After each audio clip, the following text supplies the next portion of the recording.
ইলম শিক্ষার চেয়ে আগে শিখতে হবে কি? আদব।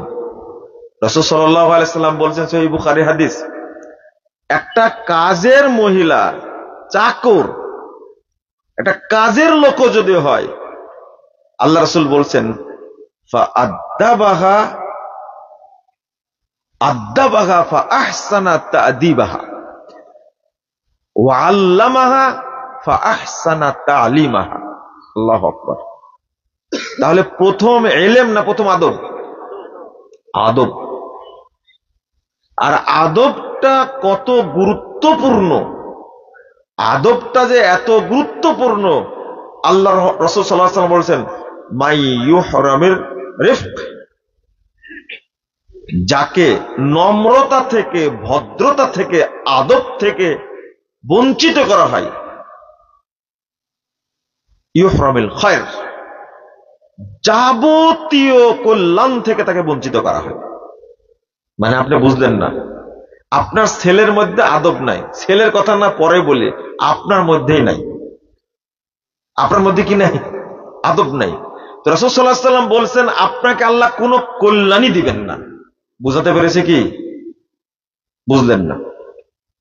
আল্লাহ আপনাকে কোনো কল্যাণই দিবেন না। যেমন একটা হাদিস আসছে না, যে ব্যক্তি কদরের রাত্রির, মান হুরিমা খায়রাহা ফাকাদ হুরিম, যে ব্যক্তির কদরের রাত্রির বরকত থেকে, কল্যাণ থেকে বঞ্চিত হলো।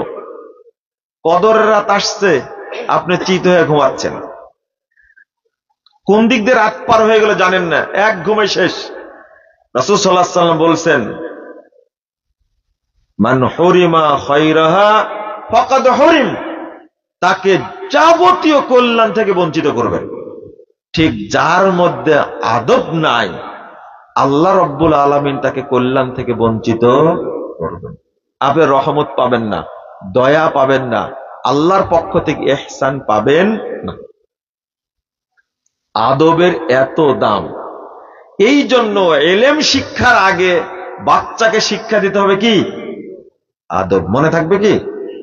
আল্লাহ রাসূল আগে বলছেন আদবের কথা, তারপর বলছেন কি? ইলমের কথা।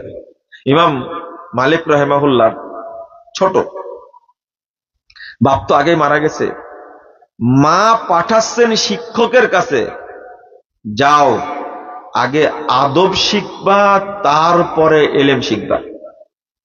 শোনেন, ইলম না শিখলেও আদব যদি থাকে, আল্লাহ তার উপরে কল্যাণ নাজিল করবেন, বরকত নাজিল করবেন, এবং তার দ্বারা সমাজ উপকৃত হবে। কিন্তু আদব নাই, ইলম যদি থাকে, তার দ্বারা কোনো কল্যাণ হবে না। যত বড় আলেম হোক,